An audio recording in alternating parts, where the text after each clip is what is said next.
रात का घना अंधेरा था। चारों ओर सन्नाटा पसरा हुआ था। एक आदमी शहर से गांव वापस लौट रहा था। उसकी माँ ने उसे बार बार मना किया था कि रात के समय गांव के रास्तों पर न चले, लेकिन उसने ध्यान नहीं दिया। पर अब बीच रास्ते में उसे कुछ अजीब महसूस हो रहा था। हे भगवान, क्या कोई मेरे पीछे चल रहा है? मुड़कर देखूं या नहीं? माँ कहती है ऐसे में मुड़कर नहीं देखना चाहिए। नहीं नहीं, ये सब बकवास है, मैं देख लेता हूँ। उसने मुड़कर देखा तो वहां कोई नहीं था। कोई भी तो नहीं है। पर तभी अचानक झाड़ियों से सरसराहट की आवाज आई। आदमी के रोंगटे खड़े हो गए। उसने अपने कदम तेज कर दिए, लेकिन आवाज उसके साथ आगे बढ़ने लगी, मानो झाड़ियों में कोई उस पर घात लगाकर आगे बढ़ रहा हो। उसने भागने की कोशिश की, लेकिन जैसे ही उसने भागना चाहा, उसके पैर जकड़ गए। बचाओ बचाओ, ये क्या हो रहा है? उसने नीचे देखा तो एक हड्डियों जैसे हाथों ने उसका पैर पकड़ रखा था। आदमी पूरी ताकत से चीखा, लेकिन अगले ही पल उन हाथों ने उसे खींचना शुरू कर दिया और वो झाड़ियों में घसीटता चला गया। उसकी चीखें धीरे धीरे सन्नाटे में बदल गईं।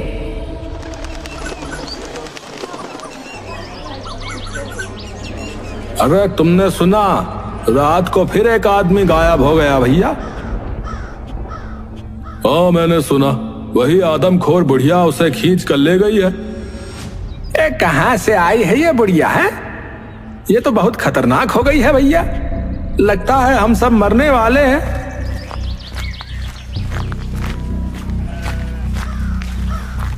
ये कैसे पता चला कि ये सब कोई आदमखोर बुढ़िया कर रही है? अरे संजय भैया, कुछ लोगों ने उसे देखा है। एक दो लोग उससे बचकर भी आए हैं। हाँ, वो बहुत ही डरावनी है। बड़े बड़े दांत, लंबे नाखून और उसके हाथ तो हड्डियों जैसे पतले हैं। और भैया उसकी हंसी, भैया वो हंसी तो रोंगटे खड़े कर देती है। तुम लोग तो ऐसे बोल रहे हो जैसे तुमने उसे खुद देखा है। अरे भैया भगवान ना दिखाए, भैया ना ही दिखाए भगवान। हाँ, सभी गांव वाले खौफ में थे और उन्हें समस्या का हल निकालना था। उन्हें याद आया कि संजय का दोस्त मानव बहुत बहादुर और समझदार है। वो सभी मानव के पास पहुंचे। मानव बाहर आओ, सबको तुम्हारी मदद चाहिए। वो आदमखोर बुढ़िया फिर से हमला कर रही है। मानव बाहर आया और गांव वालों की बातें सुनकर थोड़ा चिढ़ गया। यार क्या बकवास है ये सब। आदमखोर बुढ़िया जैसी कोई चीज नहीं होती। ये किसी जानवर का काम है। लेकिन मानव भैया, हमने खुद लोगों से सुना है, वो बुढ़िया को देख चुके हैं। मुझे इन सब कहानियों पर यकीन नहीं है, समझे? ये सब अंधविश्वास है। हमें वन विभाग को खबर करनी चाहिए ताकि वो आकर जांच कर सकें। मानव भैया, एक आप ही हो जो हमारी मदद कर सकते हो।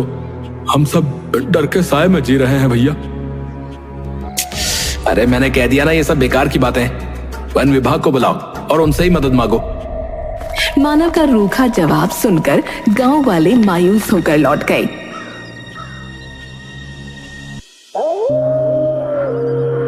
उसी रात शंकर नाम का एक आदमी जो थोड़ा मंद बुद्धि था, अपने घर से बाहर निकला और जंगल की तरफ जाने लगा। जंगल का रास्ता अंधेरे और सन्नाटे में डूबा था। अचानक उसे महसूस हुआ कि कोई उसका पीछा कर रहा है। उसने मुड़कर देखा, लेकिन वहां कोई नहीं था। कौन है वहां? कौन है? अचानक कहाँ गायब हो गए? अच्छा, छुपन छुपाई खेल रहे हो क्या? मैं भी खेलूंगा, मैं भी खेलूंगा। जवाब में सिर्फ सन्नाटा था। शंकर फिर से बोला, देखो, तुम अगर जवाब नहीं दोगे ना तो मैं नहीं खेलूंगा। शंकर वहां से चल दिया, पर तभी उसे पेड़ों के बीच से किसी की परछाई दिखाई दी। वो रुक गया और ध्यान से देखने लगा। परछाई धीरे धीरे उसकी ओर बढ़ने लगी। ये मैंने तुम्हें ढूंढ लिया, मैंने तुम्हें ढूंढ लिया, चलो बाला, चलो चलो। परछाई और करीब आई और एक भयानक हंसी गूंज उठी। शंकर ने भी हंसते हुए उस दिशा में कदम बढ़ा दिए। तभी वो बुढ़िया उसके सामने आकर खड़ी हो गई। उसके मुंह पर बाल पड़े हुए थे, लेकिन उसके बड़े बड़े दांत फिर भी दिख रहे थे। अब पहली बार शंकर को कुछ डर लगा। तुम बहुत गंदी हो, मुझे अच्छा नहीं लग रहा है, मैं जा रहा हूँ। उसकी भयानक आंखें शंकर को घूरने लगीं। शंकर की सांसें तेज हो गईं। फिर उसने अपनी हड्डियों जैसे पतले हाथ शंकर की ओर बढ़ा दिए और उसे पकड़ लिया। उसने अपने नाखून शंकर के शरीर में डाल दिए। शंकर चिल्लाता रहा और वो उसे अपने साथ घसीट कर ले गई। शंकर संजय का पिता था। अगली सुबह जब संजय को अपने पिता घर में न दिखे तो वो उन्हें ढूंढने निकला।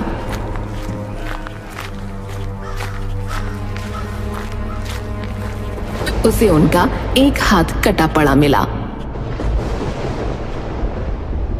पिताजी, ये क्या हो गया? आप मुझे छोड़कर क्यों चले गए? अब मेरा क्या होगा? मैं आपके बिना मर जाऊंगा। उसने फौरन जाकर इस बारे में गांव वालों को बताया।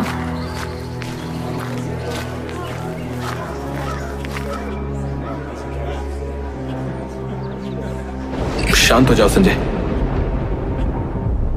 वो बेचारे कुछ समझते भी नहीं थे, जाने रात में क्यों निकल गए। ये जरूर उस आदमखोर बुढ़िया का काम है। वो धीरे धीरे हम सबको मार देगी। संजय, ये किसी जंगली जानवर का काम है यार। मैंने पहले ही कहा था कि हमें वन विभाग को बुलाना चाहिए, वरना ऐसा ही होता रहेगा। अरे वन विभाग वाले आकर जा चुके हैं, उन्हें कुछ नहीं मिला। मानो बेटा, संजय सही कह रहा है। गांव के लोग डर के साए में जी रहे हैं। कुछ तो करना पड़ेगा। अरे माँ, आप भी शुरू हो गई। पूनम देवी ने गहरी सांस ली और अपने बेटे को मनाने की कोशिश की, लेकिन मानव अपनी बात पर अड़ा रहा।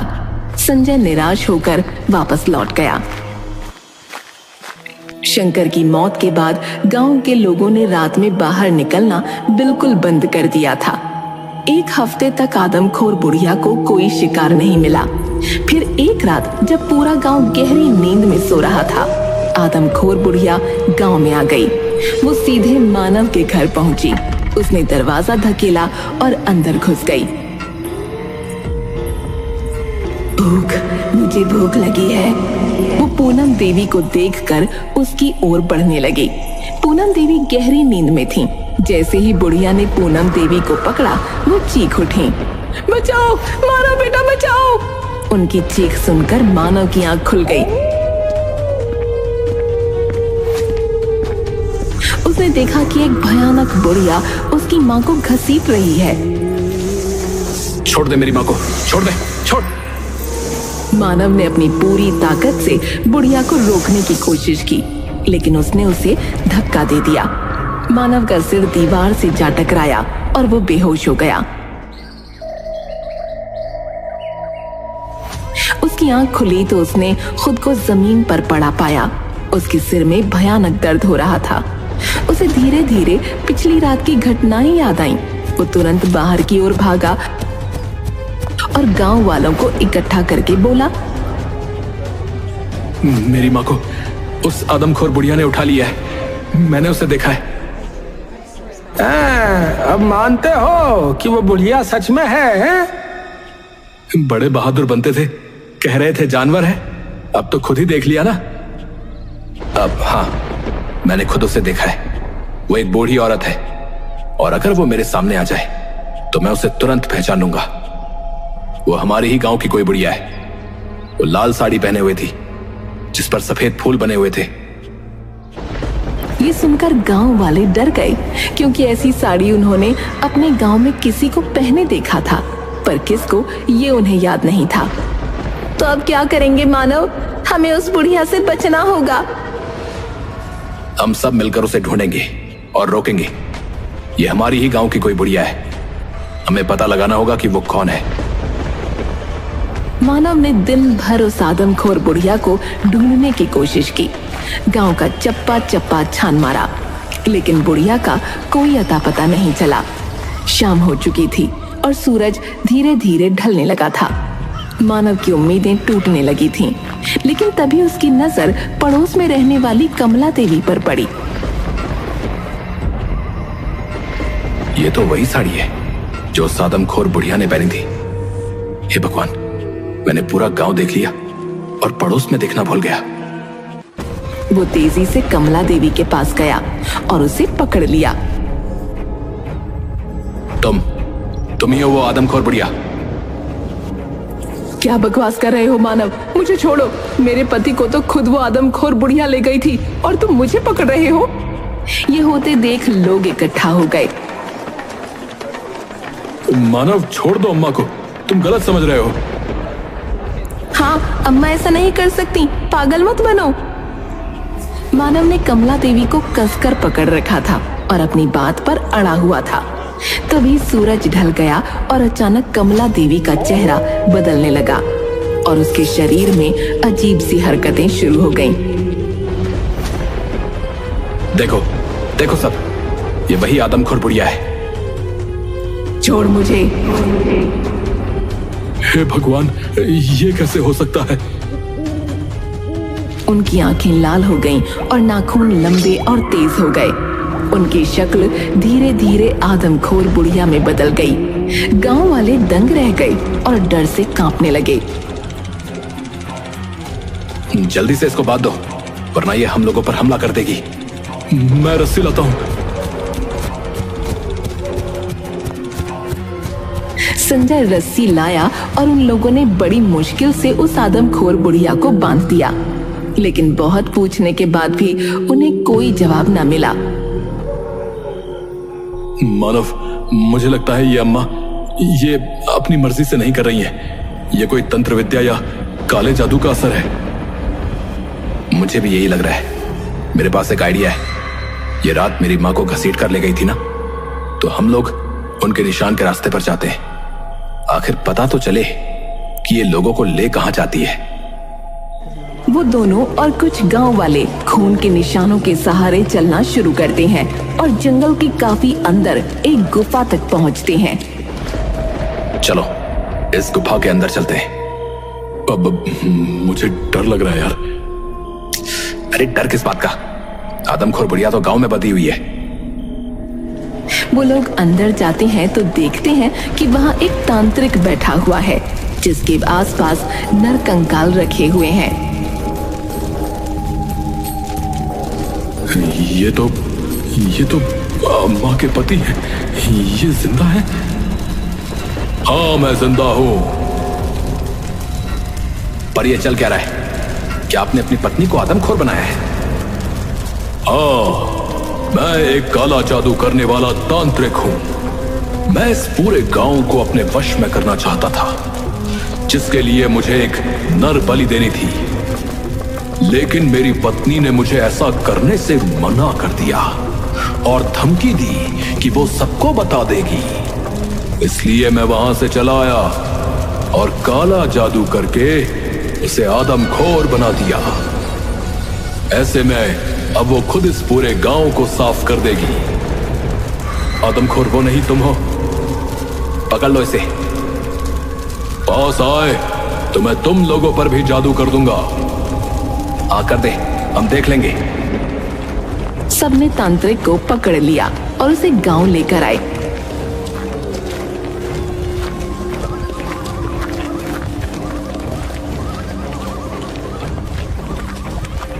और उसे कमला देवी के सामने बांधकर कमला देवी को छोड़ दिया। कमला देवी ने अपने पति के गले में इतनी जोर से काटा कि वो वहीं पर मर गया। उसके मरते ही उसका जादू टूट गया। हे भगवान, ये क्या हो गया? कुछ नहीं हुआ, आप चिंता ना करिए। आदमखोर बुढ़िया का आतंक अब खत्म हो चुका है और उसको शुरू करने वाला ये तांत्रिक भी।